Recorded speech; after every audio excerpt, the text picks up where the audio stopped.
राजा बेटा। आ गए जी आप। क्या बात है, आते ही अपने बेटे को ढूंढ रहे हो? अरे उसने मुझे मैगी लाने के लिए कहा था, वही लेकर आया हूँ उसके लिए। इसको भी ना जाने क्या ही मजा आता है ये चाइनीज आइटम खाने में। कभी से मैगी चाहिए तो कभी चाउमीन, कभी मंचूरियन तो कभी स्प्रिंग रोल। अब एक ही तो बेटा है हमारा, जो मांगता है दे दिया करो।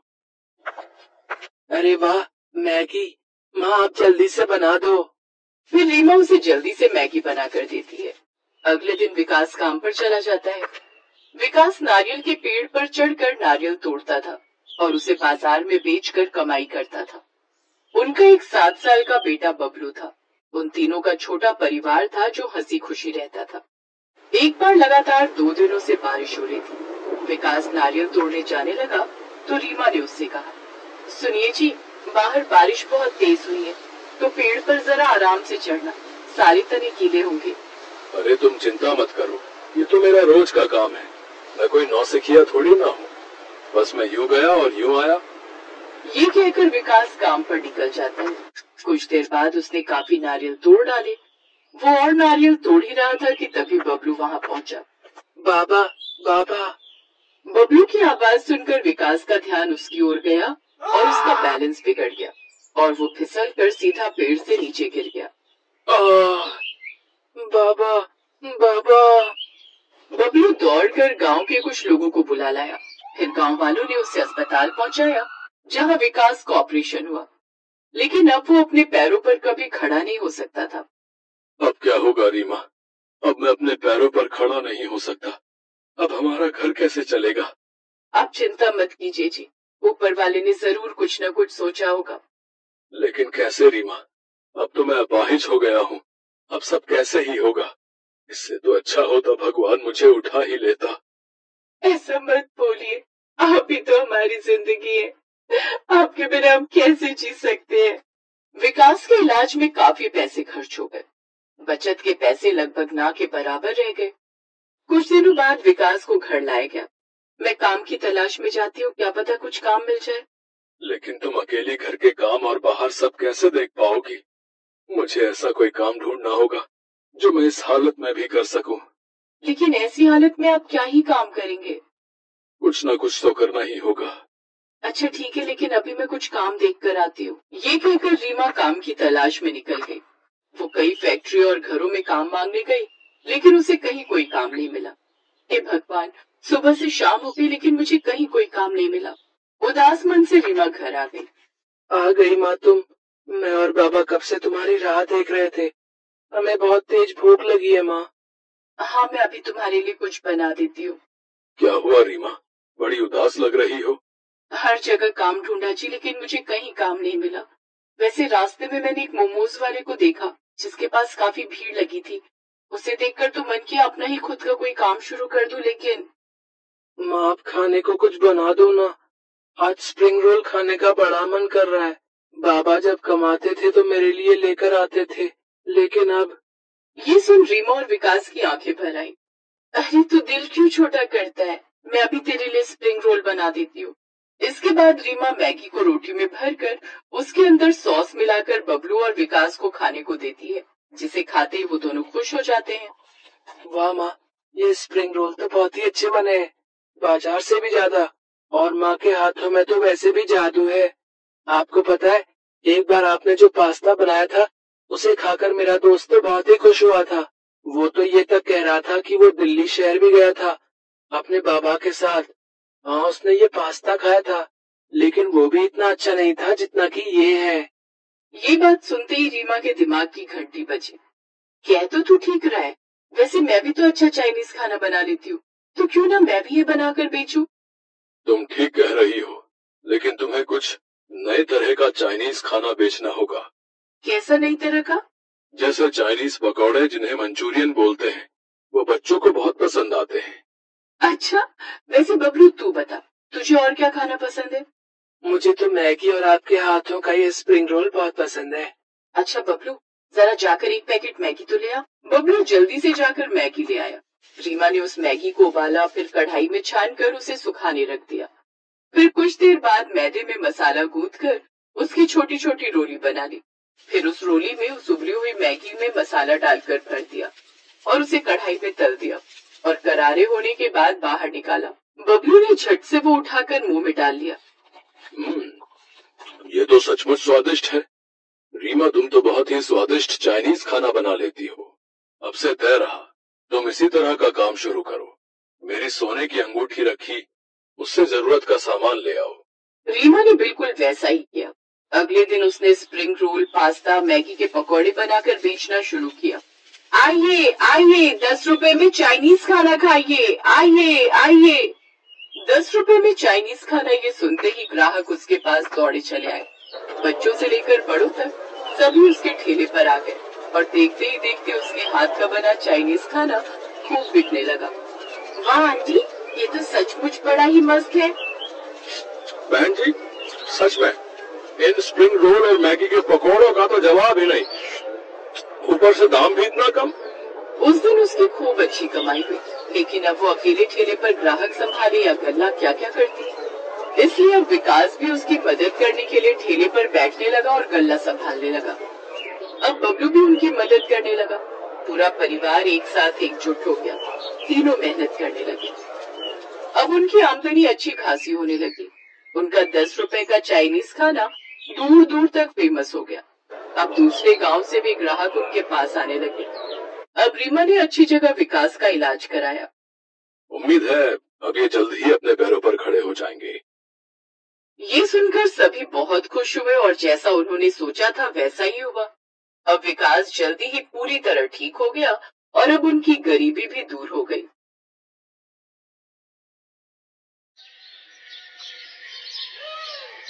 शकुंतला देवी आज गंगा नहा गई क्योंकि आज उसके छोटे बेटे अर्जुन की भी शादी हो गई। अर्जुन का एक पैर खराब था क्योंकि बचपन में ही उसे पोलियो मार गया था, इसलिए वो लंगड़ा कर चलता था। अर्जुन की पत्नी रोहिणी एक गरीब परिवार से थी, इसलिए उसकी शादी उसके माता पिता ने अर्जुन से करवा दी। शादी के बाद रोहिणी की जेठानी अंजलि उससे बोली, रोहिणी, तेरे पति के कपड़े मेरी अलमारी में पड़े हैं, उन्हें अब वहाँ से हटा लो। बेकार में अलमारी में कबाड़ भरा है, लेकिन तुझ गरीब को तो दहेज में एक अलमारी भी नहीं मिली, तो फिर तुम अपने और अपने पति के कपड़े कहाँ रखोगी? कोई बात नहीं दीदी, आप दे दीजिए, मैं कहीं भी रख लूंगी। अगले दिन रोहिणी अपनी पहली रसोई बनाने गई, लेकिन तेल की बोतल उसके हाथ से छूटकर नीचे गिर गई और सारा तेल जमीन पर गिर गया। हे राम, ये क्या किया? सारा तेल गिरा दिया। अरे सरसों के तेल के दाम भी पता है तुझे? सारा दिन तेरे जेठ जी मेहनत करते हैं, तब जाकर घर का राशन आता है। तेरे पति की तरह नहीं जो घर पर पड़ा रहता है और मुफ्त की रोटियां तोड़ता है, और मायके में तुझे कुछ खाने को तो मिला नहीं होगा, तभी हाथों में जान नहीं है। चल अब जल्दी से इसे साफ कर। रोहिणी की आंखों में आंसू आ जाते हैं, लेकिन पहले ही दिन उसे ये बात अच्छे से समझ आ गई कि घर की बागडोर उसके जेठ जेठानी के हाथ में है और घर उन्हीं की मर्जी से चलेगा। ऐसे ही कुछ दिन बीत जाते हैं। अब घर के ज्यादातर काम रोहिणी करती। रोहिणी, कल मेरे बेटे हर्ष का जन्मदिन है, मैंने अपने मायके वालों को भी बुलाया है, तो तू कुछ अच्छा सा खाने के लिए बना लेना। ठीक है दीदी, लेकिन खाने में बनाना क्या क्या है? मेरे मायके वाले तुम्हारे मायके वालों की तरह गरीब नहीं है, इसलिए जो कुछ भी बनाओ अच्छे से बनाना, समझी? अगले दिन अंजलि हर्ष के लिए केक लेने चली गई। कुछ देर बाद अंजलि के मायके वाले आ गए। रोहिणी ने सबके लिए समोसे, पकौड़े, चाउमीन और साथ में टमाटर का डोसा बनाकर तैयार कर लिया। उसने एक बार अपने मायके में टमाटर का डोसा बनाया हुआ था, जो सबको बहुत पसंद आया था। केक काटने के बाद उसने सबको वो सब खाने को परोसा, जिसे खाते ही अंजलि के भाई ने उससे कहा, वाह दीदी, क्या स्वादिष्ट व्यंजन है, और खासकर ये टमाटर का डोसा, ये तो लाजवाब है। पहली बार खाया है मैंने, लेकिन इसका स्वाद तो माइंड ब्लोइंग है। वैसे कौन से हलवाई से बनवाए हैं? बड़े ही गजब का स्वाद है तुम्हारे हलवाई में। अरे ये सब तो इस रोहिणी ने बनाया है। खैर चलो, ये भी अच्छा ही है। दोनों पति पत्नी में से तो कोई तो काम का निकला। आखिर कब तक ये लोग हमारे टुकड़ों पर पलेंगे? अर्जुन तो अपाहिज है, वो सारी उम्र बैठकर ही खाएगा, इसलिए रोहिणी ही टमाटर का डोसा बनाकर बेच लाया करेगी। अपने मायके वालों के सामने अपनी देवरानी का मजाक बनाकर अंजलि हंसने लगी, लेकिन ये सुनकर रोहिणी की आंखों में आंसू आ गए। वो अपने कमरे में जाकर रोने लगी। क्या हुआ रोहिणी? आज मुझे इस घर में आए हुए 7 महीने हो गए। जेठानी जी हमेशा मुझे जेठ जी के कमाने का ताना देती रहती है। आज उन्होंने अपने मायके वालों के सामने हमारी बेइज्जती कर दी। ये सुनकर अर्जुन गुस्से में आ जाता है और अंजलि से जाकर कहता है, भाभी, आप क्यों रोहिणी को सबके सामने सुनाती रहती हो? देखा आप लोगों ने कैसे कमरे में जाकर इसने अपने पति के कान भर दिए। अरे एक तो सारा खर्चा हम करें, ऊपर से इनकी बातें भी सुने। अब तो मुझे इस घर में रहना ही नहीं है। मेरे मायके वालों के सामने इतना तमाशा बनाया, ये अपाहिज मुझसे ऊंची आवाज में बात करेगा। सुनो जी, चलो यहाँ से, मुझे नहीं रहना। बड़ी बहू, क्यों बात का बतंगड़ बना रही हो? छोड़ना ये सब बातें। हाँ हाँ, आप भी हमें ही सुनाओ। चल बेटा हर्ष, हम नहीं रहेंगे यहाँ। दीदी, आपके पति कमाते हैं और आप बड़े हैं, इसलिए आप घर छोड़कर नहीं जाएंगी। अगर कोई जाएगा तो वो हम दोनों जाएंगे। ये सुनकर अंजलि खुश हो गई, क्योंकि वो यही तो चाहती थी। फिर वो दोनों घर छोड़कर चले गए। बूढ़ी शकुंतला मजबूर थी, वो चाहकर भी उन्हें रोक नहीं पाई। कितनी अभागी थी रोहिणी, जो गरीबी के कारण उसे एक अपाहिज लड़के से शादी करनी पड़ी। पति को पत्नी का बोझ उठाना चाहिए, लेकिन आज रोहिणी को अपने पति का बोझ उठाना पड़ रहा था।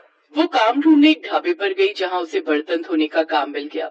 वो अर्जुन को बाहर बिठाकर बर्तन धोने लगी। अपनी पत्नी को ऐसे देखकर अर्जुन की आंखों में आंसू आ जाते हैं। मुझे तो जहर खाकर मर जाना चाहिए। आज मेरी बीवी को मेरी वजह से दूसरों के झूठे बर्तन धोने पड़ रहे हैं। अर्जुन को अपनी लाचारी पर गुस्सा आ रहा था। कुछ देर बाद रोहिणी को उस ढाबे से 100 रुपए और दोनों के लिए बचा हुआ खाना मिल गया। दोनों ने पेट भरकर खाना खाया, फिर वहीं ढाबे के पास सड़क किनारे सो गए। कुछ दिनों के बाद से अब रोहिणी आसपास के घरों में भी झाड़ू पोछा बर्तन मांजने का काम करने लगी। अब उसकी कमाई थोड़ी बढ़ गई। उसने किराए पर एक छोटा सा कमरा ले लिया, जहाँ वो दोनों रहने लगे। खाना ढाबे से मिल जाता था, तो वहीं कुछ घरों से भी बचा कुचा खाना वो ले आती थी। ऐसे ही 2 साल बीत गए। एक रोज रोहिणी ने अर्जुन से कहा, सुनिए जी, थोड़ी थोड़ी बचत करके मैंने कुछ पैसे जोड़ लिए हैं। अब मैं खुद का कोई काम करना चाहती हूँ। लेकिन तुम क्या काम करोगी रोहिणी? सब कहते हैं मैं टमाटर डोसा बहुत अच्छा बनाती हूँ। सोच रही हूँ उसी का ठेला लगा लूं। वैसे भी कुछ अलग है तो लोग खाने जरूर आएंगे। बात तो तुम ठीक कह रही हो। हर्ष के जन्मदिन पर भी कितना स्वादिष्ट डोसा बनाया था तुमने। ठीक है, फिर मैं आज ही सामान लेकर आती हूँ। रोहिणी ने एक ठेला खरीदा और साथ में जरूरत का सारा सामान। फिर टमाटर का डोसा, सांभर और नारियल की चटनी के साथ बनाकर बेचने लगी।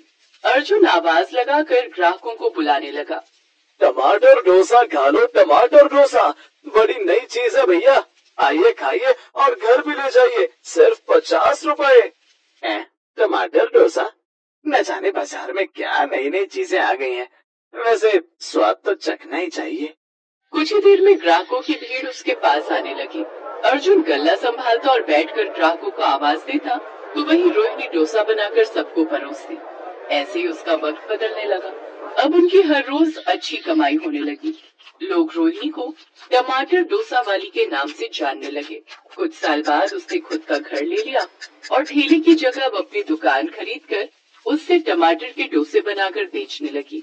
अर्जुन, अब हमारे पास घर, पैसा, दुकान सब कुछ है। चलो अब एक बार घर वालों से मिलकर आते हैं। आखिर है तो वो हमारा परिवार ही। वो दोनों घर पहुंचे तो उन्होंने देखा बूढ़ी शकुंतला घर का काम कर रही है। अंजलि के सीढ़ियों से गिरने से उसकी रीढ़ की हड्डी टूट गई, इसलिए वो अब बिस्तर पर पड़ी है। डॉक्टर ने ऑपरेशन के लिए 3 लाख रुपए मांगे हैं, जो हरीश के पास नहीं है, क्योंकि उसका काम भी छूट चुका है। अर्जुन को देखकर सबकी आंखें भर आईं। शकुंतला ने उन दोनों को सीने से लगा लिया। फिर अंजलि बोली, रोहिणी, बहुत देर कर दी तुम दोनों ने आने में। कहाँ कहाँ नहीं ढूंढा तुम्हें, लेकिन तुम्हारा कहीं पता नहीं चला। लेकिन दीदी, ये सब हुआ कैसे? बस यूं समझ लो तुम्हारा दिल दुखाने की सजा मिली है। अब तुम मुझे माफ कर दो, ताकि दिल पर बोझ लेकर न मर जाओ। ऐसा मत बोलो दीदी, हमें पहले ये सब पता होता तो हम जल्दी ही यहाँ आ जाते। रोहिणी ने अंजलि का ऑपरेशन करवाया, जिससे वो पूरी तरह ठीक हो गई। इसके बाद रोहिणी का जेठ भी उसकी दुकान में उनकी मदद करने लगा। इस तरह गरीब बहू टमाटर डोसे वाली ने अमीरी का घमंड तोड़ ही दिया। अब सभी लोग रोहिणी और अर्जुन को खूब प्यार करने लगे।